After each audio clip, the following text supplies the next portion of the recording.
श्री स्वामी समर्थ. उद्या गुरु पुष्यामृताचा योग येत आहे. बघा, ज्या दिवशी गुरुवारी पुष्य नक्षत्र येते त्या दिवशी गुरु पुष्यामृताचा योग जुळून येत असतो. 27 नक्षत्रांपैकी एक असे हे गुरु पुष्यामृत नक्षत्र असते आणि या दिवशी असे म्हटले जाते की देवी लक्ष्मीचा जन्म झालेला आहे आणि गुरु हा सगळ्या देवी देवतांचा राजा आहे किंवा सगळे देवी देवता इंद्र हे गुरु या ग्रहासमोर झुकतात आणि त्यामुळे गुरु या सोबतच आपल्याला सगळ्या देवी देवतांचा आशीर्वाद मिळतो. मग या दिवशी आपल्याला काय करायचं आहे जेणेकरून आपल्या घरात लक्ष्मी स्थिर राहील, दारिद्र्य दूर होईल आणि आपल्या वांछित इच्छा ज्या असतात त्या पूर्ण होतील. तर व्हिडिओ शेवटपर्यंत बघा आणि आवडल्यास लाईक करा. तर बघा, तर उद्या गुरुपुष्यामृताचा योग हा सूर्योदयापासून उत्तर रात्री 2:57 असणार आहे. मग या काळात आपण कोणतेही शुभ कार्य करू शकतो. जर आपल्याला एखाद्या गोष्टीची खरेदी करायची असेल किंवा सोनं घ्यायचं असेल किंवा एखाद्या चांगली वस्तू घ्यायची आहे किंवा प्लॉट वगैरे घ्यायचा आहे, मग त्याच्या कागदपत्र असतात त्याच्यावर साईन करायचं आहे, मग हा योग खूप शुभ मानला जातो. किंवा ग्रहप्रवेश असो. पण बघा, आता सध्या अधिक मास चालू आहे त्यामुळे आपल्याला शुभ कार्य करायला चालणार नाहीत. पण ज्यावेळी गुरुपुष्यामृत योग हा येतो त्यावेळेस ही शुभ कार्य केली जातात. कारण बघा, या काळामध्ये कोणत्याही प्रकारचे पंचांग वगैरे न बघता आपण दिवसभर सूर्योदयापासून उत्तर रात्री 2:27 ही शुभ कार्य आपण करू शकतो. तर बघा, आपल्याला सगळ्यात महत्त्वाचं लक्ष्मी स्थिर राहण्यासाठी आपल्याला काय करायचं आहे.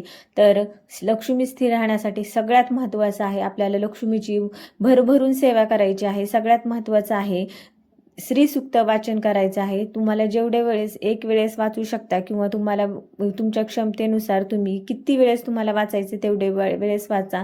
कारण लक्ष्मी लवकर प्रसन्न होते श्री सुक्त वाचन केल्यानंतर. त्यानंतर सगळ्यात महत्त्वाचं पिंपळाचं पान घ्यायचं आहे. आपल्याला पिंपळाच्या पाण्यावर स्वस्तिक काढायचं आहे. ज्या ठिकाणी तुमची तिजोरी असेल किंवा तुम्ही तुमचे पैसे, सोने, नाणे असं ठेवत असताल त्या ठिकाणी हे पिंपळाचं पान आपल्याला ठेवायचं आहे. बघा, पिंपळाच्या पानावर स्वस्तिक काढून झाल्यानंतर त्याला धूप अगरबत्ती दाखवायची आहे आणि ओम नमो भगवते वासुदेवाय हा मंत्र म्हणून तुमच्या तिजोरीमध्ये हे पिंपळाचं पान ठेवायचं. पुढचं गुरुपुष्यामृत मुहूर्त येऊपर्यंत हे पिंपळाचं पान तसंच ठेवायचं आणि त्यानंतर चेंज करायचं आणि दुसरं हाच उपाय करून दुसरं चेंज करून तिजोरीमध्ये ठेवायचं.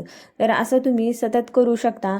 यामुळे तुमच्या घरात लक्ष्मीचा वावर जास्त होतो किंवा लक्ष्मी नाराज होत नाही आणि लक्ष्मी स्थिर राहते, तिला 100 वाटा फुटत नाहीत. तर बघा, गुरुपुष्यामृत योग जो आहे, जे आपण पुण्य करू ते स्थिर राहते. आपले अनेक वर्षांपर्यंत, अनेक काळापर्यंत आपले भाग्य आपल्याला साथ देते. या दिवशी आपण पुण्यकर्म, जप, तप, दान, धर्म जे काय करू ते आपल्यासोबत स्थिर राहते. बघा, या गुरुपुष्यामृत योगाला अक्षय पुण्य प्राप्ती होईल ह्याचं वर्णन शास्त्रामध्ये करण्यात आलेले नाही.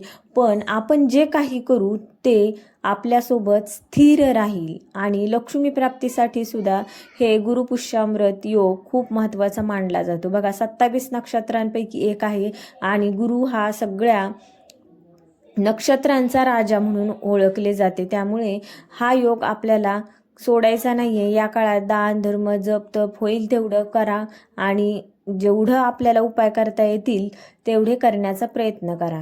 तर बघा, बऱ्याच जणांचं म्हणणं असतं आम्ही खूप कष्ट करतो किंवा कमावतो पण पैसा येतो घरात, पण पैसा आल्या की ते यायच्या आधीच ते बाहेर जायच्या पण वाटा आधीच ठरलेल्या असतात.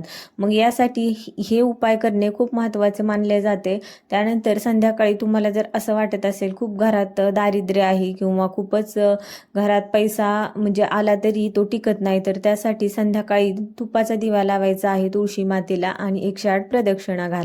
याने खूप खूप लाभ होतो आणि बऱ्यापैकी फरक पडतो. बघा, उपाय केल्याशिवाय प्रचितीही येणार नाही, अनुभूती पण येणार नाही आणि आधीच जर आपण म्हणत राहिलो की नाही यांनी काय होणार, त्यांनी काय होणार आणि मग करायचं टाळतो आपण, मग शेवटी आपल्याला सहन तर सगळंच करावं लागतं. पण एकदा आपण हा उपाय केला किंवा काहीच न करण्यापेक्षा काहीतरी केलेलं बरं असतं. त्यामुळे या गोष्टी नक्की करण्याचा प्रयत्न करा आणि व्हिडिओ आवडला तर आपल्या चॅनलला सबस्क्राईब करा, तुमच्या मित्रांसोबत हा व्हिडिओ शेअर करा. धन्यवाद. श्री स्वामी समर्थ. रामकृष्ण हरी.